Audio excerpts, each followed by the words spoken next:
What's up, guys? My name is KB, Kevin Benejam, and welcome to On Trend.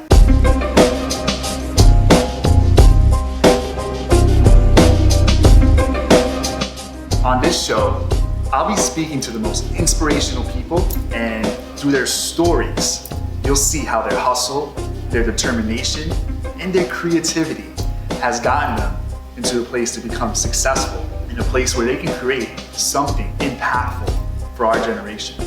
On this episode, I have Gerard Adams.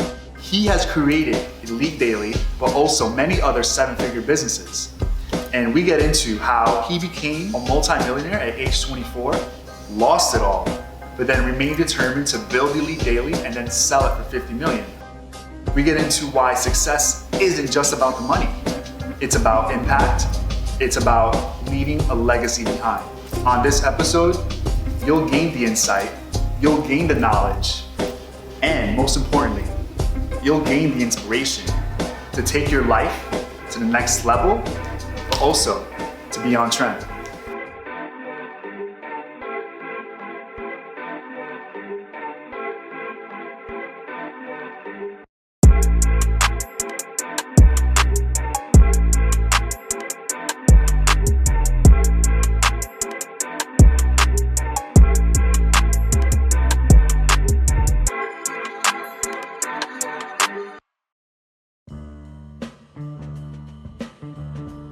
I think everyone has that diamond inside of them, but some of them just don't know. Leadership is not about a title. It's about your character. Becoming the best version of yourself every day, looking to grow by 1% every single day, that's what makes a great leader. And we only have this one life, and you have to fulfill your potential. Because at any given moment, you can be gone. And knowing that it's okay to fear, it's okay to have doubt sometimes, it's okay to be vulnerable, it's okay to be you. I hope that people watching this know that, like, what are you gonna do today, right now? When you finish this video, who are you gonna become? Don't think about what you're gonna have, who are you gonna become? Gerard, Ben, I'm really excited to have you here on set. Thank you. Trend. Thank you. I really appreciate your time. Absolutely. Yeah, and the reason why I wanted you here was because I really look up to you as a leader in the industry, but also, you could be retired if you wanted to, right? But you're out here working, you're out here building people, you're out here inspiring, the generation to become better. So, I really like you having you here so you can, tell your story, and we can get into the aspects of branding, marketing, some fun stuff as well, fashion, style. Hell yeah, I love that. So yeah, I'm really excited, man. That's what's up. Thank you. I'm excited to vibe with you. I mean, the vibe is like really on point right now. It's nice, and I've enjoyed getting to know your brand, and I love your style, and I kind of relate to that because that's something, to be honest, I've never really talked about, but fashion has played a big part in my life throughout my entire, not just career, but just like part of like who I am and my creativity throughout my entrepreneurial journey, and I've never yet to really even discuss that, so I appreciate you bringing me on Trend. Of course, man, my pleasure. I guess, let's just dive right into like the fashion thing since you knocked that right off. How did you get that nature of putting on something really nice and presenting yourself well to the world? Where did that come from, or did you have to learn that? I don't know if I ever was like, how to present myself well to the world and look presentable in a sense. For me, it was just a way to express the way that I feel, and it was a way that I've been able to, as an artist. For me, I feel like my biggest thing is art. My biggest passion in life is art. I feel art is like a universal language. Art is everything. Right. Art is within us. Right. So for me, art is how do you express your emotion and who you are and your character, and how do you want to feel? How do you want to express that in a way that's art? And part of art for me is fashion. Right. It's also painting and collecting art. It's also music. You know what I'm saying? But it's also entrepreneurship, creating companies and building companies and branding companies. So it's all encompassing for me, and fashion is part of that way that I'm able to like express myself and express my confidence, because confidence is so important too, like in business and in life. And you know, being confident in yourself and being willing to just have fun with it. I think fashion allows you to just have a little bit of fun, you know. And you know, if you notice on my show, Leaders Create Leaders, like you can catch me in a 3-piece like this, but you can also catch me, you know, streetwear. You know, I like being versatile like that. 100%. And you say versatile because a lot of people are like, oh, you know, you have to have like one style. But you know, you as a leader, you know, you can go in a boardroom with a suit, but then you can hang out with some, you know, dope rappers and like some cool streetwear, you know. Or vice versa. Yes. I've been in the boardroom also with streetwear. You know what I'm saying? And I've also gone out in a club wearing a 3-piece. Right. It's how you want to vibe, how you want to feel, being confident in just who you are. And like, that's just like, forget about just the clothes for a second, who you are as an individual. Then it doesn't matter what you wear. You know, I think that's the most important thing. But then just like the style just allows you to, you know, it just allows you to be a little creative with it and fun, and gives you a little extra boost. But more than anything, it's like, I think you need to be more confident, because there was a time in my life when I actually felt I had to wear the suit in the boardroom in order to get the respect of the room. And that's not the case at all. And it took me a lot of time to realize that the suit doesn't make me, I make the suit. Do you feel that when you go inside a boardroom with, you know, some streetwear on and like a hoodie, you feel like you're rebelling against the man, or like do you just feel like this is just you know? Yeah, I mean, I used to fear that for a long time. When I started off in my career, I actually started off like wanting to learn about Wall Street and stocks, and I dropped out of college my first semester, and immediately I started wearing suits because I was going and taking meetings with these CEOs of these public companies to get them to hire me to tell their story through digital media as a young guy, young cat, you know what I'm saying? That like, you know, was doing something different. Like they typically weren't telling their story through digital media. And I was going to them saying, hey, you need to be leveraging the internet right now to tell your story, and I can help you do that. But when I would meet with them, I felt like I had to wear the pinstripe suit. I had to, and I looked so young, and I look back at that and I tried to conform. You know, no regrets, but it took me time to like learn throughout my entire career that my success wasn't predicated on how, you know, how I looked. It was more predicated on my mindset internally of like, no, I have the confidence to go, and I'm gonna let my work and my results speak, not just the way that, you know, 100%. How I look. And I think it takes some time when you're young to really realize that, because you know, presentation is important. It's part of the equation. I'm not saying you can just show up and like expect someone to, you know, to just break down that barrier. So it is extremely important. So even if you're wearing like what you're doing right now, like I think, you know, being creative with it, but like, and being confident, but also like make sure that you are, you know, your hygiene's right, you're presenting yourself right, you're still, you know, you're still kind of, what we say with like founders, my new company is like, own it. If you're gonna wear streetwear to a meeting, own it. If you're gonna wear a hoodie to a meeting, own it. Mark Zuckerberg wears a white t-shirt every day, he owns it. Steve Jobs wore a turtleneck, he owned it. Like, so whatever it is that you're gonna do, just own it. You were talking about your entrepreneurial journey. I guess like, I wanna know, how did you come about becoming an entrepreneur? Like, when did you start? So when I was really, really young, like high school years, middle school years, like I really was insecure in myself. And like, I was a big dreamer, but I always felt like school made me feel like I wasn't gonna be successful. Because we were taught to conform to a certain way of learning. The way that I best learn, and I've learned this about myself over the years, like I actually learn best through like experiential learning, from like doing things, building things, breaking things, making mistakes. And school kind of teaches you not to make mistakes. You know, you fail, you know, in life I've learned like failure is just like boom, like I learned from that, and okay, now pivot, learn from that, and keep going and keep building. So growing up, I really felt like insecure, like what if am I going to become successful? And it kind of forced me to become entrepreneurial without me even knowing what entrepreneurship was. So like I started, you know, figuring out how to get Mark Ecko. Mark Ecko was one of my first ever icons of entrepreneurs that I ever looked up to. Cause like growing up in Jersey, like seeing Mark Ecko, like I was into like fashion and streetwear, so I used to wear Ecko, you know, South Pole, Nietzsche, like I used to wear these kind of brands, like being into hip hop and rap when I was young.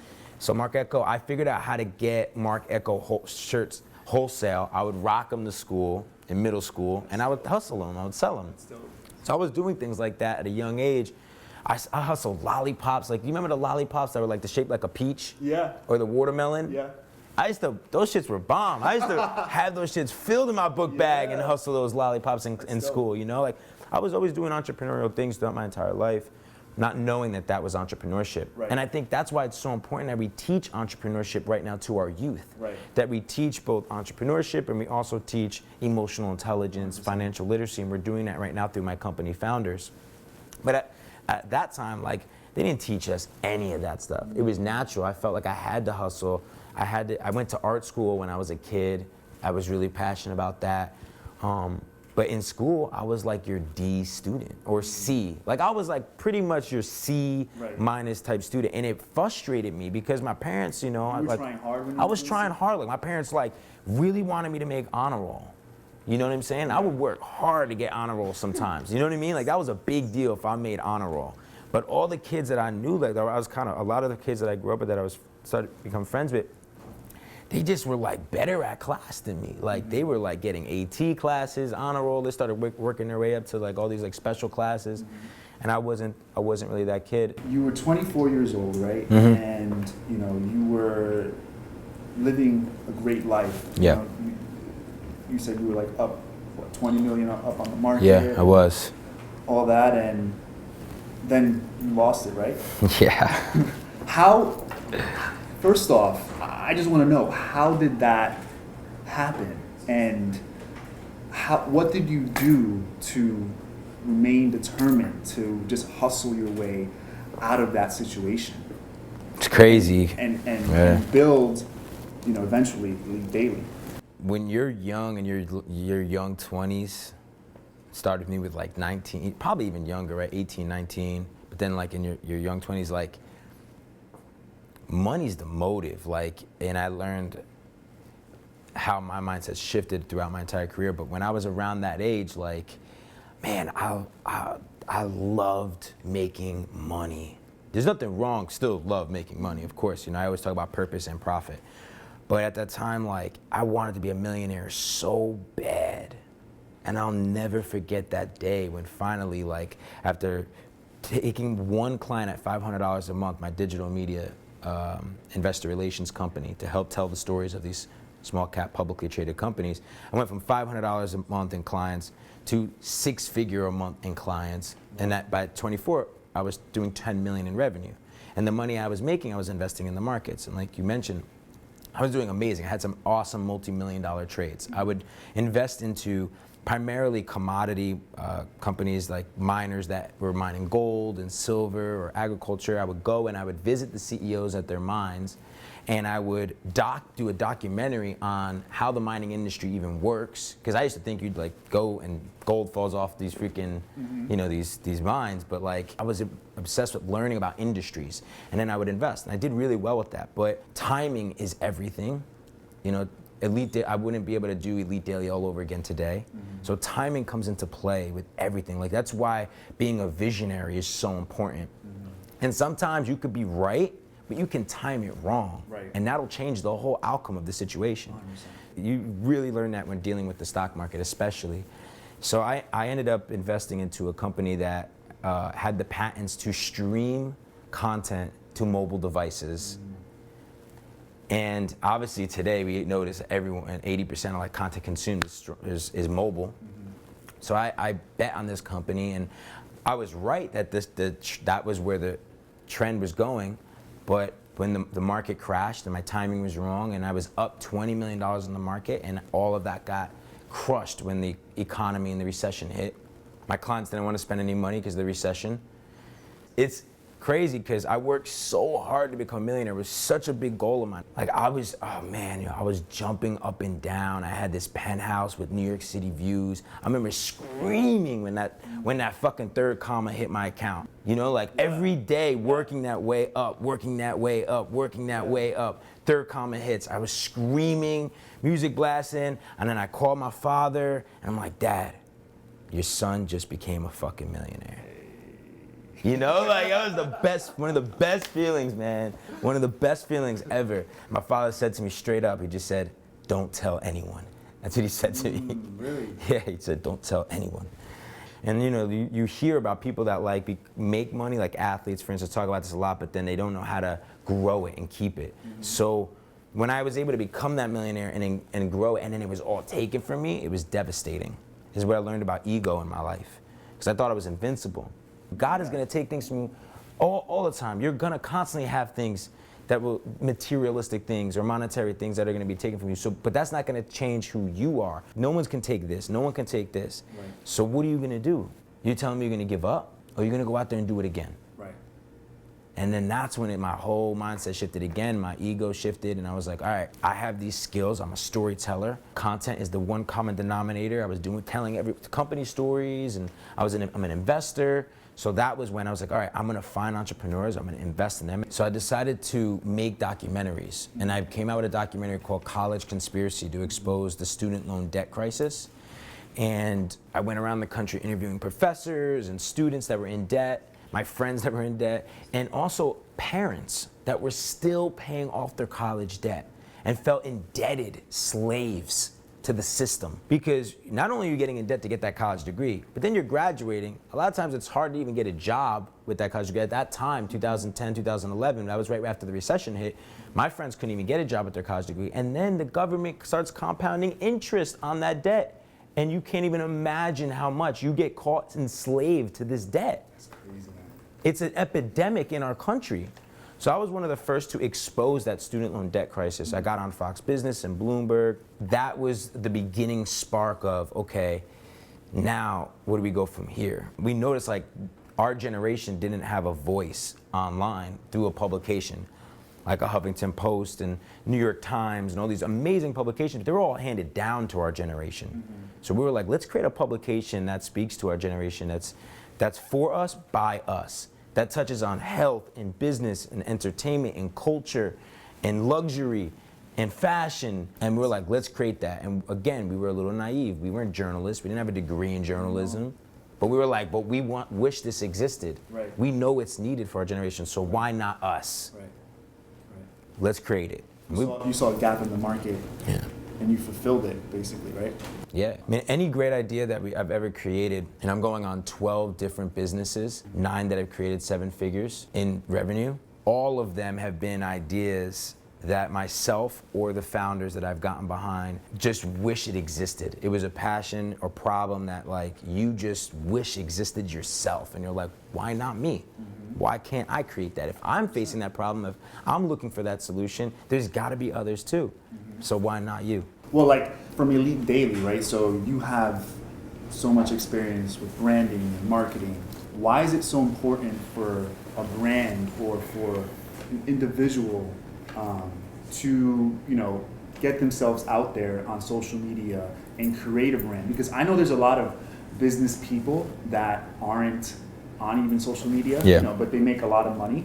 Yeah. But I feel like, in 5 to 10 years, in order to be established, in order to be a brand, you need to be on social media. You need to have that personal brand, because people aren't just following, companies anymore. They're following the CEO of the company, because everything trickles down from there. They're like, oh, this is the guy who created the vision, then I'm gonna support his brand and his company because of that. So I guess elaborate on why is it so important for someone to have a brand like yourself. I mean, you've built, like you said, a lot of businesses, and now you are a brand itself, Gerard Adams, aside from founders and everything else you build? Why is that so important? So it's interesting because one of my first mentors told me, never become an expert, become an expert of experts. Part of me does believe that you should become an expert at something. You should master your craft, right? But I took that and I was like, man, like throughout my entire life, I've dedicated to building real relationships and actually not caring about social media. One of my other mentors told me, like, social media is a distraction. It's for people who want to show off. It's also a way for people to create, just get haters and evil eyes, and you don't need it to be successful. So for like 10 years of my career, you couldn't even find me on social media. I was too busy building businesses. After Elite Daily, the exit happened, which I never envisioned happening. I was like trying not to sell the company. I raised $5 million just to give us another option to not sell to the Daily Mail. But during that board meeting, me and my co-founders looked each other in the eye, and these were two young guys that I mentored, and they were like, G, we did it. It may not be a crazy billion-dollar exit, but we have a huge win. 200 of our employees got security. Our investors win, we win. But what we do next, after this, imagine what that could be. And I didn't know what that was. In fact, I had anxiety and went through a depression after selling the company because all these what ifs set into me of, what if I didn't sell? That was my baby. What the hell am I gonna do now? I thought that was the one for me. Like, I thought that was the one. Yeah. That's when I started really thinking about my purpose in life. And I started connecting with my faith. And I started digging deeper about, like, okay, why did this all really happen? How do I want to be remembered? Because I don't want to be remembered by Elite Daily. I want to be remembered by Gerard Adams. So I started looking at social media landscape, and I started seeing a lot of people that are building their brands for the wrong reason. And as a millennial, a big brother millennial for this generation, someone who created had 80 million millennials reading a publication, was a voice of the generation, and wanted to be a leader for a generation, and wants to relate to the people out there that, like, don't judge me based on the success. Understand where I come from. I didn't have anything handed to me. I've had obstacles my entire life. I've failed miserably many, many, many times. I've had to go through getting jumped, hustling, almost going to jail, to, you know, being told no 100 times, being judged 100 times, being called spick, being fucking told tons of things, like my entire life, you know, like making millions and then losing all of it. Yeah. You know, I've been through a lot my entire life, and when I looked at a lot of those people that I felt were portraying success to just be the watches and the cars and all that, and like, I like that lifestyle, of course. I think we all want that freedom to buy and do things, do what we want, when we want, how we want, and I feel like that is part of it. But what's real success to me is like, who are you becoming? Right. How are you going to be remembered? Right. How are you going to make people feel? You know, and how are you going to inspire someone and change a life? So I started looking, and I got frustrated by the people out there that were portraying success and trying to motivate people to sell them on shit and not being authentic, and authentically even building real businesses, or actually going through the grind and knowing what it's like to sacrifice, not have the money to eat, not knowing, like, you know, not having anything, not knowing how you're gonna pay your rent, not knowing how you're gonna pay your employees, how you're gonna build your team, feeling alone, having anxiety, being depressed, being stressed, not sleeping, can't have a relationship, losing your friends, family not understanding you. Because a lot of that shit is real. 100%. It's not all about just the glam. And I was like, people need to know know and have like a leader and a visionary out there that doesn't just show the obviously when you start to have those nice things, but really like what it takes to actually truly become successful, and understand that it's okay. Like, those scars, those rock bottom moments is what gonna make you. It's gonna make you great. It's gonna allow you to, when you tell your story, right, to resonate and to help inspire and change people's lives. And I just felt like it was my duty to step up as a brand and as a leader to share these stories and to tell people what it really took. And to hopefully to inspire the world. And through that purpose, because I think it is important, but it's important to understand why you're doing it first and foremost. Right. Do not do it for fame. I don't have people filming me. I don't put up Instagram posts because I want to be cool, because I was cool way before the fucking gram. I was living this lifestyle way before the motherfucking gram. Yeah, for sure. You know what I'm saying? 100%. So it ain't about that. Right. So if you're doing it because you think you need that for a sense of security or fulfillment, or like, you're doing it for the wrong reasons. Okay. For me, it was like, understand that first. If you understand that purpose, now you're ready to step up as a brand. Mm-hmm. Now because now you understand that your content is not about you, it's about them. Right.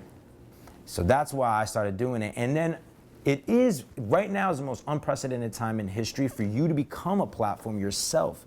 And I think it's opened up amazing doors for me, and it's a big commitment. It takes a lot of discipline. Yeah. It's difficult. Yeah. It's a commitment to your community. Right. You gotta, people need to know who you are and what what you stand for, what you believe in, and you have to be very strong-minded, because people are not gonna like you. Right. You're gonna create, people are gonna hate on you, all that stuff. You have to be willing to withstand all of that. You have to. It's a big commitment, but it'll open up so many doors. It'll help people to understand you. Going on that note, I just want to speak about social currency. Mm-hmm. Like, all the things you're saying is like hitting the spot, because in 2017, me as KB, I'm meeting just like you. I wouldn't have been able to meet you if it wasn't for Instagram, or Yeah. a lot of the people that I do business with. So I feel that a lot of the people you see on social media use social currency in a negative way, while people like us want to use it to influence people to make our generation better. Yeah. Yeah.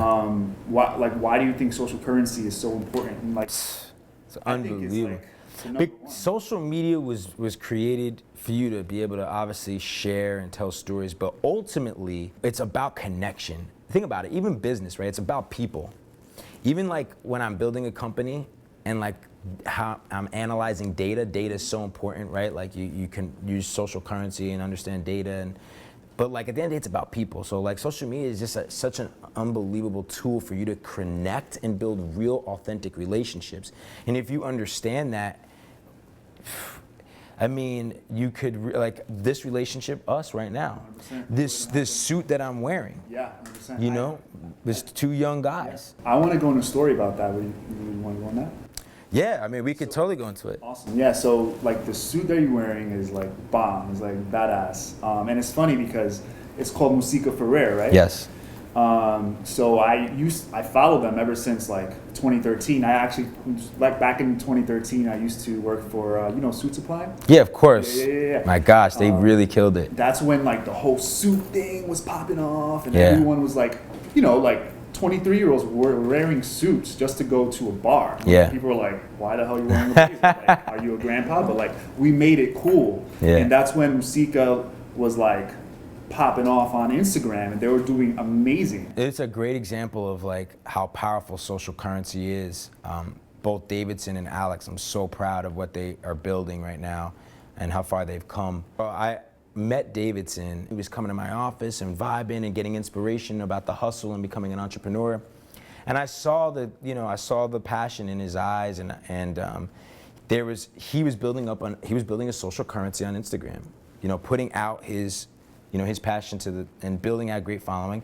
And there was another guy named Alex Musica that was on Instagram doing the same. He started like this whole battle of who had a better outfit that day of the day. Mm-hmm. And between both these guys, they were both just growing, but totally growing from two different demographics. Right. And Alex worked for Tom Ford at the time, and I basically, when I met them, I was like, yo, you guys need to partner. You both have such a passion. You're both building such social currency. Instead of working for somebody else, if that's your passion, go all in on that. And right now, what better time than you can leverage social media as a way to show people the world your brand and build a community. Like, there's no better time than now to do something like that. So We got in touch with Alex, and Alex was like, he quit his job right on the spot. One phone call, he's like, I'm done. He quit Tom Ford. He was #1 in sales at Ball Harbor for Tom Ford. Quit his job, flew to New York. I got them an apartment to live together, because when you partner, it's a marriage. Yeah. So I got them an apartment, they lived together, they bonded together, they started building that company together. I guided them a little bit.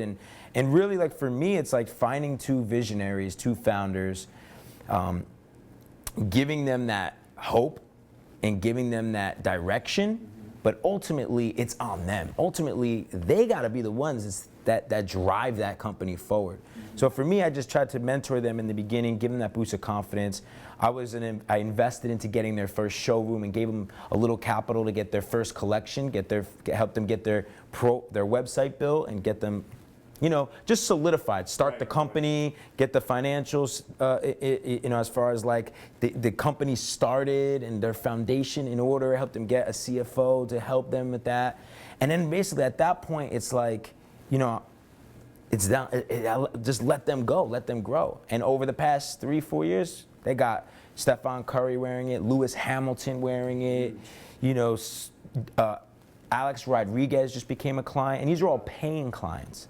And Kevin Hart's winning Best Dressed wearing Musica Ferrer. Wow. And they're doing amazing curated events and growing the company. And it all started just their story, right? Of two people on Instagram building out their social currency, DMing each other, meeting, sharing that passion, deciding to commit to building a vision together, and not dropping the ego of it's got to just be me, my company. Right. They both took their last names, Musica Ferrer, said, let's do this together. And that's so important when you want to be an entrepreneur. Like, find a partner, find somebody that is going to be the yin to your yang and work with you to build that company. I believe in partnerships. I learned that from Rob Dyrdek. And so that's just one of, like, I can't even tell you how many stories that have come, and opportunities and access have come from building your social currency. And as far as Musica, are you still like an advisor, or are you still like on an everyday basis with them, or just not on an everyday basis? I'm not an operator when it comes. I'm a leader. So like for me as a leader, it's to help inspire you to be the very best at very best person that you can be, and inspire you to be the very best founder that you can be, and you finding the leader within yourself so that you can lead your team, you can build your team. Because my vision is not to build the next top modern luxury menswear company in the world. I love it, makes me feel good, I'll rock it on my interview, on trend, and represent you, and I'll be there for you when you need me. If you call me, at that point I step as like more an advisor. They need something, they know that they can just call me at any point in time. I think their confidence is so high right now that, believe it or not, they're just doing them. They're just doing them, and I just wish them the absolute best. And anytime I have an opportunity to represent them. You got the name inside? Yeah, Gerard Adams, Musica Ferrer. And I do that with all the entrepreneurs that I get behind. I do anything and everything that I can to just support them, help them. For me, it's like, how can I mentor you to be a leader? Not so much a title of a CEO or CEO. Right. How can I help you become the very best leader that you can be? Right. And then help you, not after I pull that leader within yourself out, now tell you how to build a business. Because once you have your purpose and once you become a leader, you do need to learn how to become a business. I've seen amazing visionaries, amazing leaders, amazing people that have all the passion and ambition in the world, but they can't build a business. They're struggling. They're broke. Why do you think that happens? Just because they don't want to hustle, or? No, I've seen people have all the hustle in the world. You can be busy as fuck, hustle hard as hell, but that doesn't mean you're going to be successful. There's a lot of things that come into play. Right. Business is a whole nother it's exciting. That's what's cool. It's like entrepreneurship is the cool thing now. You want to be called an entrepreneur. It's cool. You can't wait to be a designer, right? You can't wait to be build a tech company, build an app, build e-commerce, but like now understanding how to build a team, how to have your budget, how to have your quarterly goals, how to actually build the processes in place for your team to operate efficiently, how to analyze the data, how to optimize your campaigns, how to market and get people that actually care about your brand, and then converting them to actually being customers and bringing them value, and then building the LTV and understanding how they're going to stay a customer over a long period of time, you know, and then growth, scale. Right. Once you have a great product and you prove your concept, how are you going to scale it? Right. How are you going to grow it? So there's a lot of things that come into play there. I was going to ask you, like, as far as, you know, because in business, right, there's a lot of financials, there's a lot of facts involved. Yeah. How does your gut and like intuition play a part in your decision making? Because sometimes, like, and just through like reading biographies and, you know, just hearing stories of really successful people, just like I actually heard the other day, what's his name, Howard Schultz story, how people thought he was crazy for doing what he was doing in his company. Like, there's no numbers, no facts. Like, he just felt. He felt it from here. That he knew in his heart this is what he needed to do, and if he did it, it would make him successful. Yes. I guess tell me, like. You know, I learned this from a billionaire last night. Went to dinner with a billionaire named Naveen. And he taught me so much last night. He taught me two key things. He said, one, if you want to be successful, you need to think like a billionaire. You need to have a billionaire's mindset. A billionaire's mindset is, if you had $1 billion, let's take money out the equation, what would you do right now? What would you do if you had all the money in the world? What problems would you solve? What kind of person would you be? What would you do? Would you just retire? Or would you be that billionaire that, like a Richard Branson per se, you know, that's gonna, like, or like Naveen, who's trying to conquer much bigger problems in the world. Right. And it's not, because it's not about money. Right. That's the call. Right. That's the message that he was trying to get across to me. Right. So I was like, that like shifted my perspective. And then he also said to me that, like, taught me a lot about disruption. And with disruption, it happens on the edges, he said to me. And he said, you need to be a little naive. School teaches you so much of like the basics. And I did an interview on Leaders Create Leaders with Drama. It's coming out this season. And he said to me, school teaches you the rules. It doesn't tell you how to break the rules. And entrepreneurship is about breaking the rules. It's important to understand fundamentals, but disruption, if you want to disrupt something like this billionaire told me, you need to be a little naive. Right. People think that, like, you need to know everything in order for you to become a successful entrepreneur. You don't. In fact, you need to be a little curious, a little bit naive. You have to just be willing to make the mistakes. I always tell my team, if you're not making mistakes, you're not moving forward. 100%. And disruption happens on the edges, he said to me. Like, either on you're trying to solve a problem from the bottom up, maybe from poverty, and you're trying to go in and you don't know too much. You know, you're just going in there to solve that problem, but it's got to happen on the edges. So like for me, for education, I can't go into the education system and think I'm going to solve it. I got to go a little on the outside. That's why I'm in Newark right now. Because the thing is like I make the majority of my decisions. I make all of my decisions based on intuition, but then also education. So I research. The billionaire that I was at dinner with last night, we talked about this because he partnered with Howard Schultz to buy the Supersonics before the Supersonics became OKC. And we were like, why did you buy the Supersonics? He's like, I don't even watch basketball, I don't watch sports, I don't watch any sports. So like, so what would make you buy a basketball team? Did you look at the financials? Like, did it make sense? He's like, no. Howard Schultz came and visited me. He's like, we're buying the Supersonics. I'm like, what would make you do that? And he's like, I talked to Howard Schultz. We talked about it. It felt right. We were like, we're gonna do this. And he told me too, like, he made a joke. I thought it was funny. But he's like, I'm Indian. Howard, you're Jewish. Indian people and Jewish people don't do things unless they're gonna make money. Like, you know, like, how do you know this is gonna work? And Howard's like, no, this is the right thing to do. And we then start talking about the gut and intuition. And like, it's so true, a billionaire mindset. You know why? What he said to me is, what is worst case scenario? You make a mistake, you lose. All you're gonna do is you're gonna learn, you're gonna pivot, and you're gonna grow from it. That's just it. An entrepreneur only truly loses and fails if he gives up. Right. And I know it's cliche, I know it's kind of basic, but to hear that from a billionaire last night, I don't know, it's just reiterating to me that like no matter what, like I've made so many, look at me, you know how many failures I've made? I've lost millions of dollars. I've also lost the last $1,000 I've ever had. Like he said to me, entrepreneurship is like the heart. Yeah. It's just up, down, up, down, up, down, up, down. Like you're gonna have, it's just part of it, the process. Right. So like, just don't be afraid to follow your intuition. In worst case scenario, you made that mistake and you just learn from it, you pivot and just keep going. That's it. What's up, guys? Thanks so much for watching. This was part 1. Now stay tuned for part 2 when we really get into it. Also, don't forget to subscribe to my YouTube channel and follow me on Instagram at Kevin Benejam. I'm the most active there. I post every day. I give advice on fashion, menswear, mindset, and marketing. And hope to see you guys soon.